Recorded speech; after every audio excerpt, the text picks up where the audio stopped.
Okay, to do self-mobilization techniques to the lumbar spine using the MyoTool, this is how we do it. Go ahead and lift up.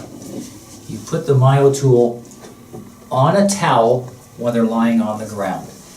He puts the MyoTool right in the center so the two center knobs are straddling the spine. And as he lifts up and down, he's creating specific joint mobilization techniques of a vertebrae on another. And in this case, he's probably at L3, mobilizing 3 and pulling 3 up away from L4 by going back and forth. He may move it up and down. Go ahead and go lower.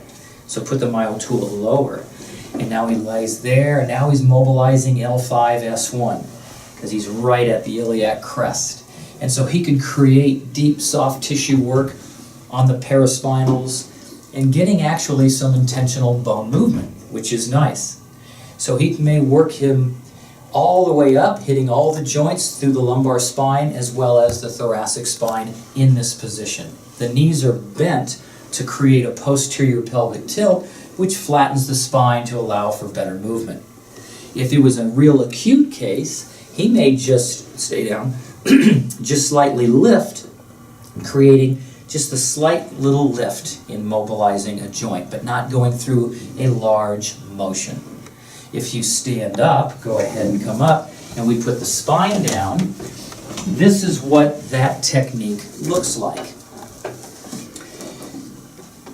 The MyoTool is on the ground, the spine, the patient is lying down, and just lifting right here, you can see how it imparts a movement of one vertebrae on another vertebrae. And you can actually mobilize a joint downward, mobilize a vertebral body upwards by moving through, now let's pick it up and hold it there, by moving through these facet joints. That's where the MyoTool is sitting, over the skin and those deep muscles, the multifidi of the lumbar spine.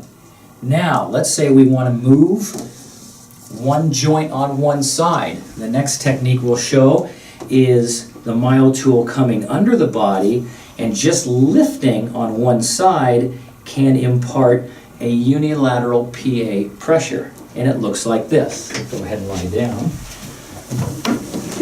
The patient is lying down. We have a large ball for a more gentle technique or a smaller ball for a more specific technique. He's going to position it on the right side of his spine. He grabs the end of it. The left hand just guides the movement, and just by lifting up, he's doing a unilateral PA force on the left, probably L4-5 right now. There he is, right there, L4-5. He's pushing through those paraspinal muscles, doing a PA-directed movement. This, of course, would be wonderful for a patient with right-sided back pain, buttocks pain, any type of sciatica or radiculitis, radiculopathy. Mobilizing the joint for 20, 25 repetitions. He may then stop and check out his straight leg raise to see if he can mobilize the nervous system further with less pain.